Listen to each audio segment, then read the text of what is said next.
Hey everyone, Mark and Joey here on a Tuesday morning with a brand new feature. As you know, we go through a lot of the professional sports on a regular basis. And then we also want to bring features to you. And this is going to be one of those features that will fit more in depending on time, how many other videos we have going, what's going on in the major leagues and things along those lines.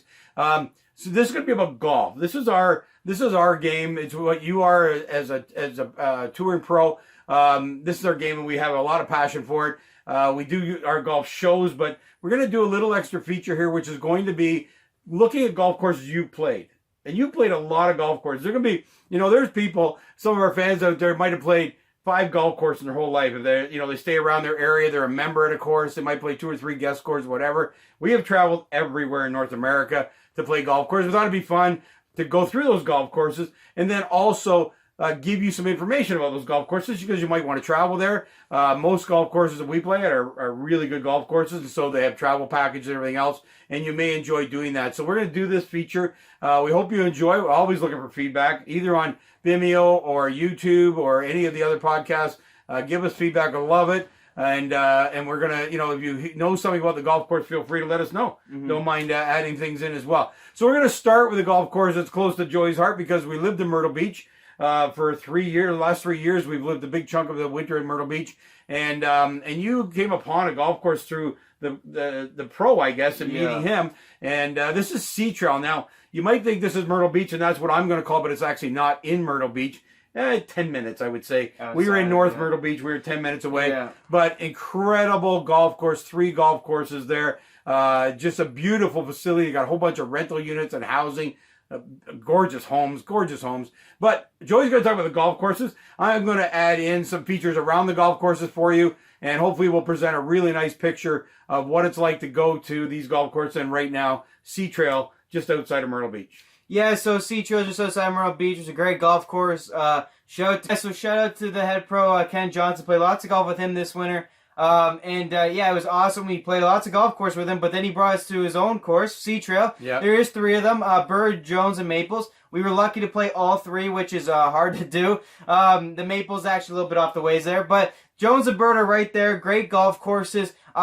Different styles, really. The Jones is the hardest one, I would say, for sure, but they're great golf courses, great people there. The Jones is very tight, a little bit longer, a lot more trees. The Bird is a little bit more open, a little bit more fun, a little bit more water, risk reward. You can really go low there or hit a couple in the water like some people do and really not like it very much because when you're losing golf balls. The one good thing in Myrtle Beach in the summer, you might not mind diving after your ball. It's hot. True. We were there in the winter at least. So, both golf courses provide their challenges, but also reward you, for good golf. And more importantly, as we always say, they're nice. They're nice viewing golf courses. Driving in with you. I didn't play with you, but driving in, what a spectacular property. Like, it's unbelievable to me. It's just a gorgeous place to be. And that part I just like, wow, this is fantastic. So Sea Trail is great that way. I mean, if you're playing as a pro golfer like myself, it provides the challenges. If you're playing as a local, it's something where you can play up there 4 times and play 3 different courses. So you're not playing the same course all the time. And then if you're a visitor, you get the view of the houses, the trees, the water. It has everything you could ask for, and it kept in great shape. So we were very lucky. You live right on the courses. If you want to, but if not, you can drive to it. It's a little bit, around a bunch of other golf courses too. But it's just great because I like the 3-course variety and that they're all different. So we took advantage of that. It was awesome to play there. We got to play each one. The Maples, a little bit out of the way, was also a great one. It's not played as often, and like I said, it's about 10-minute cart ride from the clubhouse to there. Not far, but another actually great track that probably gets played a lot less. Like if you're from Myrtle Beach, you've been there, you've probably played, and you've been to Sea Trail, you've played the Jones, you've played the Bird. Maples, take a chance up there. It's another cool golf course, a lot shorter than the other 2, but also, again, a lot more water, a lot more housing on there, a lot more trees. So everything has this thing to it, and that's obviously why it's by 3 different designers.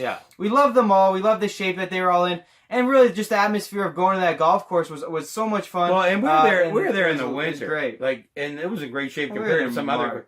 Yeah, coming out of the winter, I guess, just in the spring. But it was a spectacular condition. Yeah, it was, like I said, I was very happy, with the greens. Like I said, I felt very lucky to get to play all 3 courses and really test my game 3 different ways and actually have it be in good quality that I know, it was a fair test and worth the trip to Sea Trail. Because, like Yeah. I said, if you are in Myrtle Beach or North Myrtle Beach, it is 20, 30 minutes, but it was worth it to go up there. And I just like the variety. I like the shape it's in. The people, they're going to help you out. They're going to figure out the right tee times to put you there. Yeah. Whatever fits your schedule. They just did a great job of handling it all. And like I said, meeting the head pro was great. He was a great guy. We got to play many golf courses with him. And, it was a treat to get to play his courses. Obviously, he took much pride in it. We got to learn a lot about it. The design, they didn't oversee what they think about that. It was really cool to talk to him about it. And massive, massive clubhouse, too, by the way, with actually a golf school in the back. Huge driving range, putting green, everything you want. So if you want to feel special, that's a place to go. Yeah, it was it was great. I mean, the drive-in feels like like a PG Tour drive-in. You got the trees in, you got courses on both sides. You got the bird on your right, the Reese on your It's probably a mile drive-in. Trees, mile drive-in, and then to this big, gigantic clubhouse with this big parking lot. So it was very, very cool, and it was a blast to play that golf course. Now awesome. every golf course has this. So give me a signature hole on each course that you love to play the most. Well, for me on the bird, it'd probably be you got a par 5. It's actually along the road. The second shot is carry a big water. So you either lay it before the water or you go for it. It's kind of like a semi-island green. Your second shot on par 5. It's followed up by another great hole that they have with water all down the left, a big tree right in the middle of the fairway, and really is probably one of the toughest holes on that golf course. So the bird for me, if you're playing the bird and you're driving into Sea Trail on the main road there, you'll see the par 5 I'm talking about on your right-hand side. Yeah. It's a great par 5 there, but it follows it up with a great tough par 4. And it's really two holes that you can go eagle par, eagle birdie, birdie, or you can go double and really throw your round away. So to me, that'd be my signature hole for my holes for the bird, because that 2-hole stretch on the back 9 there can really make a difference in your round. Obviously, like I said, if you hit that par 5 and 2, you can make an eagle, but your partner can be making double. So it's a great chance to make us some strokes. And then the very next hole, he can make it right back. So I just like holes like that. I find those are signature holes for golf courses. And obviously you have the road, the trees, and the water, which are 3 key components in my mind to cool golf courses and stuff like that. On the Reese's golf course, it's a little bit more difficult for me to know. There's a great par 3, hole 5 or 6, great par 3, semi-island again, water all in front. Not a lot of room back, and this tiny little green, and trees kind of down the right forcing you. Like if the wind's blowing right to left, you can't aim way right and play a massive draw. It's a tough golf shot, pretty long too. I found that par 3 one of the most difficult holes on the golf course, and for me was just get par and get out of there. It was like 8-iron, 7-iron, but it was such a difficult hole, and it's always windy there. I just found that was a hole that was signature to me, mainly because I hated it. And for me, if I hate a hole, that's their signature hole because it ate me up like crazy. Probably hit in the water 2-3 times. Well, I think par 3s can be signature holes on almost every golf course because as we know with the Island Green and the PGA level and that golf course, it's known by that par 3 because they can make them so beautiful. And this one you're talking about all water in front, even though it's not an island. That still looks like an island from the tee. And you can't miss left, you can't miss right. So it's not an island because there's room behind. But that's a tough par 3. But I know, talking to the head pro, his favorite thing is actually on the front 9 you end on par 5, par 5. Yeah. He said that's very rare, obviously, in golf courses these days. So you can make it through your 7 holes. Even par, he finishes your front 9 off with 2 par 5s, gets momentum going in the back 9. And then 10 is a drivable par 4. Oh, really? And nice. It's another semi-island green. Water all to the right. You actually carry water if you want to go to the green, and it's shaped like a 90-degree dogleg. So either hit straight out with like a 5-iron, wedge on, or go for the green, all carry, and this bunker that goes all the way around the water.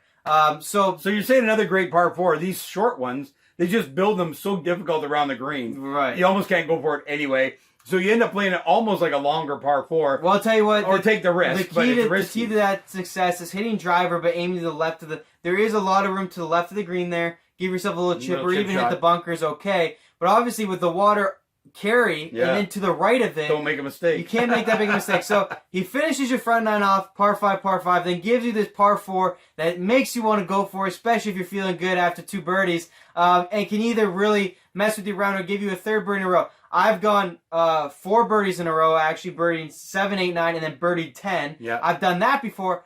I've also gone birdie, and I doubled it one time. So, that's the cool thing about that course. So as a head pro, he'll tell you that's his famous stretch on the Reese course. Right. I kind of like to add the par 3 as my 4 favorite holes. But I know that stretch, what they're passionate about. They love that idea. They love that kind of design that it's very rare. You don't typically No, see you don't. a course go 7 holes, they'll give you a par 5, and then give you 2 to finish, and then throw in a little cool little par 4 where, you know, like I said, it should be a birdie 9 times out of 10, but you can easily make it into a bogey or double by getting aggressive and feeling too confident after 2 par 5s. Yeah. So I know that's their passionate 3-hole stretch they love. On the Maples, I only got to play the Maples once. I don't remember a lot of the holes.